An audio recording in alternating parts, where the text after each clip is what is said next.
9 experienced hikers, one tent, cut open from the inside, not the door, the wall, slashed with a knife, and then all 9 ran out into a freezing night, in minus 25 degrees, in their socks. Now, people do a lot of strange things, but sprinting into a frozen wilderness with no shoes on is usually not one of them. Something made them do it. And 70 years later, we're still arguing about what. This is the Dyatlov Pass incident, the most famous mystery you've never been able to explain at a party. The year is 1959, the Soviet Union. Our group is young, mostly students, fit, smart, and slightly show-offy in the best way. They're led by a 23-year-old named Igor Dyatlov, the kind of guy who plans everything, then double-checks the plan. There are 10 of them at the start. Remember that number. 10.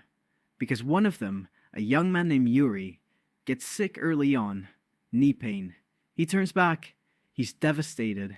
He begs to keep going. They send him home. Yuri would spend the rest of his life as the luckiest man in the Soviet Union.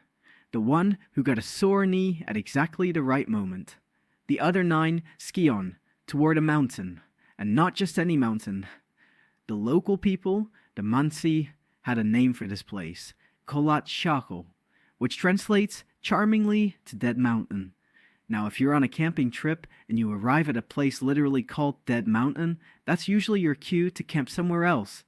Anywhere else. But our hikers are experienced, confident, and on a schedule.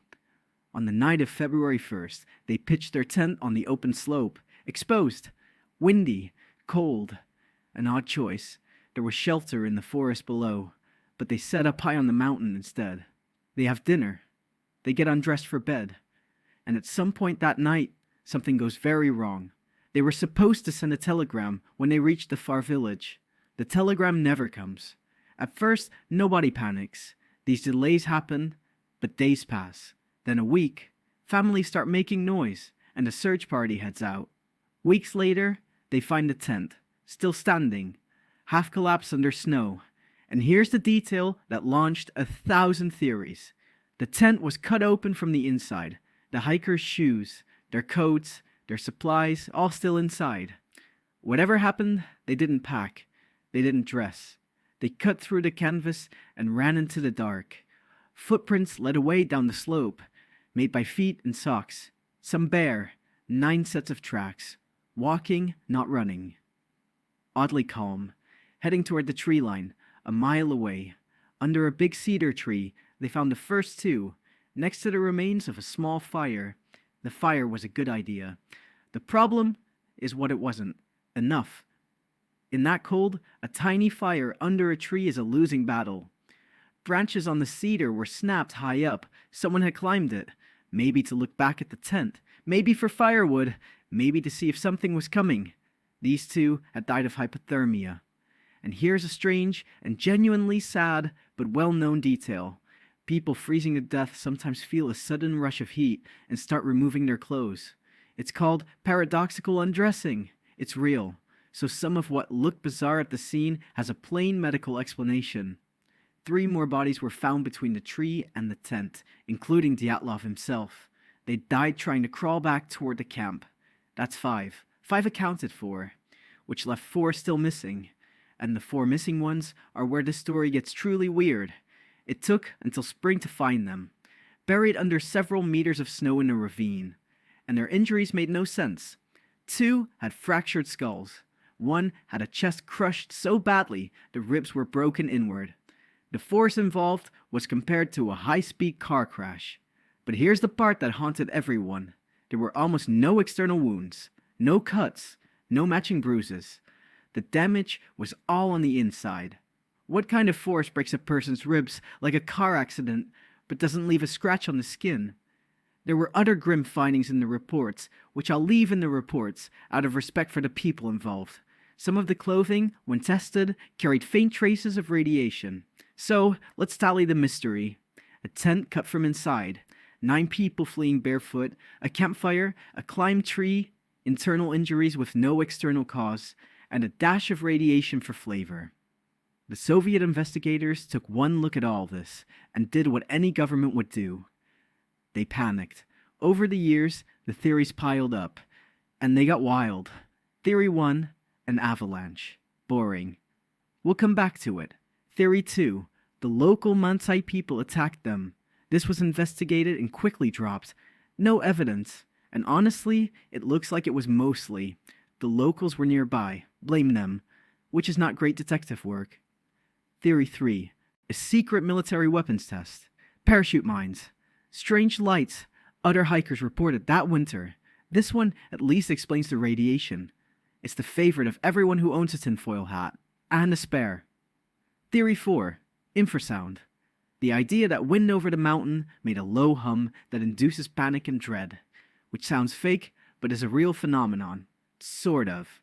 And then theories 5 through 900. Yetis, aliens, the KGB silencing spies. A romance gone catastrophically wrong. Time travel. Somebody genuinely suggested time travel. The Yeti one, by the way, comes from a joke photo the hikers themselves took. One of them draped in a blanket, being spooky for the camera. People later found it and went, aha! Proof! It was a bit. They were doing a bit. And it accidentally fueled 50 years of monster theories. The official Soviet conclusion? The hikers died due to, and this is a real quote, a compelling natural force that the hikers were unable to overcome. Which is a beautiful sentence that means absolutely nothing. It's the bureaucratic version of shrugging. Then they sealed the files, closed the case, told the families very little. And in the Soviet Union, we've sealed the files as basically a starter pistol for conspiracy theories. So for 60 years, the mystery just grew. Books, documentaries, guys on the internet with red string. Everyone had a theory. Nobody had an answer. Until, finally, science took another swing. In 2021, 2 scientists decided to actually model it. Properly, with physics. Their answer was the boring theory all along. A slab avalanche, but a special sneaky kind. Here's the picture. The hikers cut into the slope to pitch their tent. That cut weakened the slab of hard-packed snow above them. The wind kept loading more snow on top, and hours later, in the dark, that slab let go. Not a giant Hollywood avalanche, a small, brutal block of concrete-hard snow, enough to land on people lying down and crush ribs and skulls with almost no external wounds because it's a heavy slab, not a rock slide. That was the mystery injury. Solved. Panicking and injured in the dark, they cut the tent and fled to the tree line. Exactly what you'd do if a wall of snow just hit your tent and you feared another. Then the cold finished the story.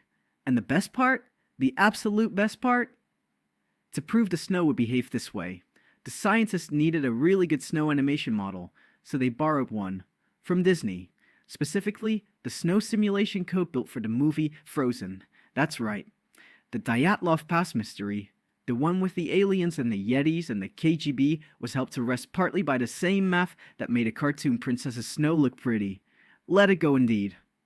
Now, not everyone accepts the avalanche. Plenty still argue. The radiation, the exact injuries, the odd campsite. Some questions genuinely remain. But here's the thing about a good mystery. We want it to be aliens. We want it to be a secret weapon, because that's a better story than the snow moved. The truth is usually quieter than the legend.